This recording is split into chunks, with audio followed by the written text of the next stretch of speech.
Welcome to F-150 Campaign Tour. We are in the Northland talking to Coach Brown. Which one do you prefer, representative or coach? Oh, it doesn't matter. Coach always sounds good. I'm going to go with coach then. So what are you hearing up here in the Northland? What are folks talking about? Kind of the main themes, I would say. Law enforcement, public safety is a big issue. Education is always a big issue. Economic development is always a big issue. Those are the three, I would say. It feels like in the Northland you've got some better economic development metrics than some other parts of the state right now. I think so.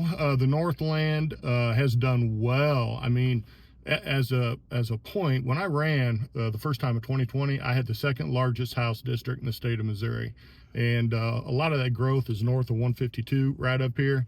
And that's just because, any place there's an acre of land, they're going to try to put a foundation in and build a house. So we've had incredible growth, population growth north of the river, and in part that is good. In part that is due to our good schools up here.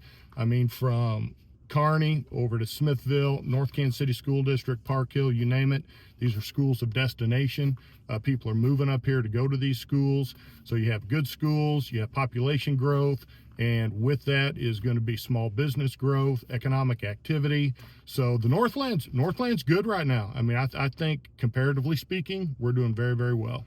So, but the property taxes, I hear that all over the state. The property taxes are just killing folks. We're in the lead on that. The Clay County Commission put that freeze for seniors in place this last year. So hopefully at least a part of that is going to be taken care of, so we're not going to tax seniors out of their homes.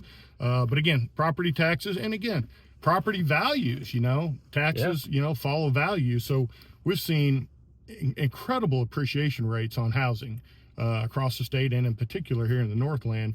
So yeah, taxes, they're up, and they're putting the squeeze on some people. So maybe we can continue to work on that, but at least the senior component of that, at least we've done some work on that. So when you hit 62, your property taxes will freeze, and at least you'll be able to plan on that every year. You'll know exactly what your home is going to cost you in terms of taxes. Tell me about Amendment 3. You're somebody that gets votes a lot. There's folks in your district that vote for Democrats and they vote for you. Right. You have to actually go convince somebody to cast your vote for Republican, where I think a lot of folks in the party, it's just become so easy to win as a Republican. It's not the case for you. Right. When you talk to folks that are in the middle, where is your sense about where Amendment 3 is? Man, boy, Scott, that is such a great question. I don't know. I see a lot of signs against Amendment 3. I talk to a lot of people that are on both sides of this issue. I see a lot of signs against. I see a lot of television, radio for, and mail. Yeah. I mean, I wish I could look and with accuracy on where that's going to play out. I just really don't know. My suspicions are that's probably going to pass. That's just kind of my suspicions. And I think there's a lot of folks that are going to vote for Trump. They're going to vote for you. They're going to vote for Amendment 3, and they're going to be outlandish. Most regularly, we won't talk about abortion, like in dinner conversation. Right. I think they're going to come in and vote for that, and that. I'm not sure at this point what you do around it. Although I have been impressed by the religious community. The churches have really come out and organized on this. Mm-hmm. It's really the only organized effort against it. Right. No, I agree.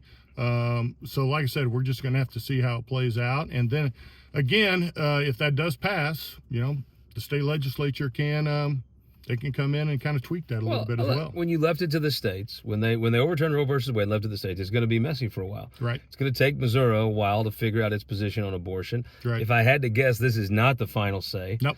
It's going to go on. 2 years from now, there'll be a vote. There'll be legislation in the General Assembly.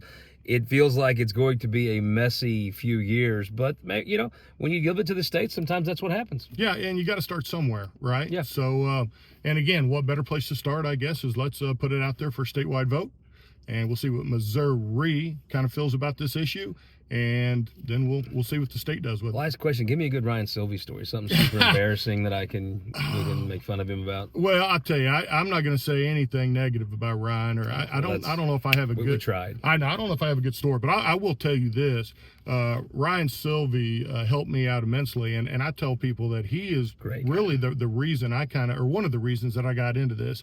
When I was teaching, he would come every spring to my government classes, usually spend a couple days out of his time when they were done in Jeff City, middle May, late May. He would come into my classes and talk about what they do in Jeff City, you know. And I was so appreciative of that. And he literally did that 8-10 years in a row. And while he was doing that, you know, it kind of got my mind thinking, you know what, this is something I would really enjoy doing after I retired He's from a teaching. tremendous public servant. Smart guy, and he did a lot for the state. And yeah, super individual. Oh, I tried. We tried to get some negative, but we ended up not. Coach, I appreciate it. Thanks Absolutely, a lot, man. Scott. Take Good care. talking to you. Appreciate Faughn Bureau for letting us come here to the quiz like the Great Northland and visit folks like Coach Brown. See you out there on trail. Well, we're coming to your city.